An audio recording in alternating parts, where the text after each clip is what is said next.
parch a cydsynio. Pa mor bwysig ydi o i gael y trafodaeth yna? Fi'n credu mai un o'r pethau probably mwyaf pwysig yw e. Pwysigrwydd consent, beth di Mae mor bwysig.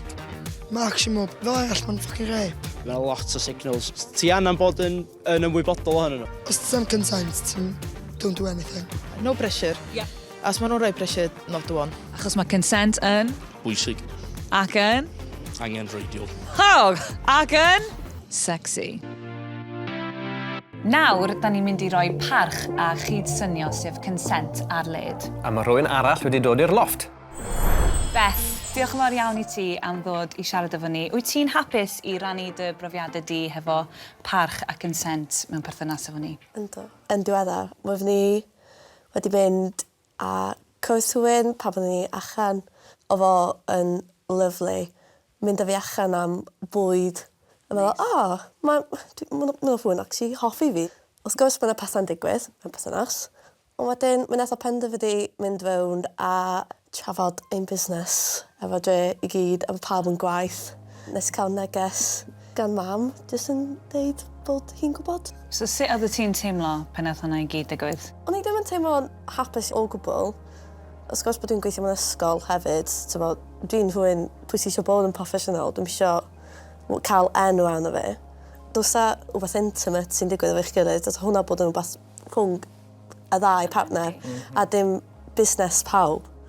Y fesgus oedd, it's a small town, it's normal for stuff like that to be shared. Like, dio ddim?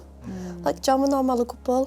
Be ti'n neud o hynna, Christian? Mae'n bwysig bod ni'n meddwl am cydsyniad, weithio ni'n meddwl am mynd syth at yr elfen rhywiol ffisigol. O'n i'n sôn fan hyn am sut ni'n greu perthnasau sy'n cydsyniol, consensual relationships.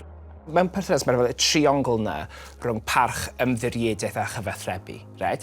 A fel nes i dweud, wrth chi wedi adeiladu'r fath na ymddiriediaeth gyda'r person yna, ond nath nhw dorri'r ymddiriediaeth hynny yn llwyr. Mae'n mor bwysig fod ni'n cael yr hunan hyder na, y hunan cariad a'r hunan parch i ddweud na, dylsech chi ddim trin fi fel hyn, a dwi'n cymryd cam yn ôl.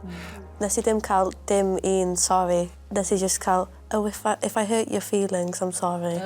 So'r if na'n cyfri fel sorry. Mae if yn ick pan da chi'n cael chat efo hwn. Slogan yr benod yma, if and ick. If and ick. Fi'n gobeithio pryd ti'n dod at y pwynt o gael perthynas newydd gyda rhywun, bod chi'n cael eich parchu yn y ffordd a dylai ti'n llwyr. Diolch. Maen nhw'n deud wrth chi am consent? Byddwch yn ofalus. Dyna gyd? Ie. Fyrdi ddim just deud, si ddim gweld y signals, ta. Nid o'n open talk, dim bod o'n ffeil a bod chdi'n gorfod seinio fo, felly. Be di gwahaniaeth rhwng a Just talk it out. Fysa ti'n mynd efo rhywun oedd yn mynd, Na. Consent is key. Consent brwdfrydig hefyd. Os gen ti brofiad arall ti'n hapus i siarad efo ni amdano fo, Beth? O'n i mewn perthynas am tua 4 mis. Mis i fewn, oedd o di prynu dildo. So o'n i'n meddwl, na, dwi'n eisiau dynefio dim byd fel na, like, no, not acceptable. Dwi'n eisiau rhywbeth naturiol. A wedyn, pam oedden ni'n dechrau mynd yn intimate a pethau, nes o siofio singla fyny.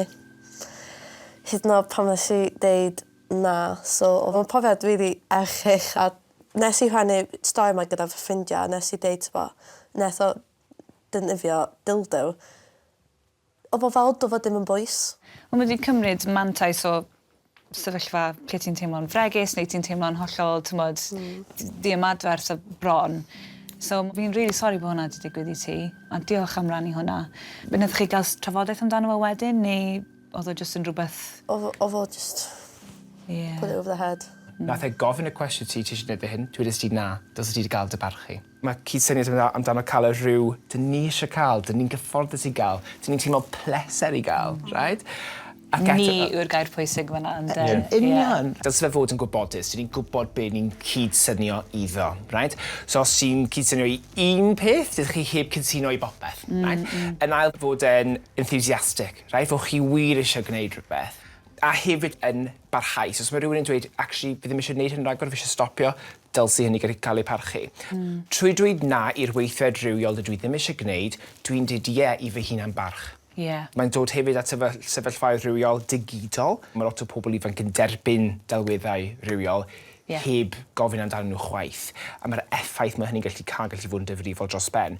Mae alcohol yn gallu ffiwlio gymaint o bethau gwahanol yn dydi pan mae'n dod at consent ac yn y blaen. Os maen nhw'n methu gydsynio yn frwdfrydig a gallu cyfathrebu hynny'n glir, dylse pobl ddim mynd ymlaen gyda'r cysylltiad rhywiol hynny. Dylswn ni aros, cymryd i rif nhw, hei, ti eisiau mynd am goffi, eisiau gweld i gilydd wrthnos nesaf rhywbryd. Ac yn lle bod y berthynas yna yn cychwyn mewn lle tywyll a sinister o'r cychwyn, gallai fo flodeuo mewn i rhywbeth hyfryd os ydy'r parch a'r boundaries yna yn ei lle o'r cychwyn.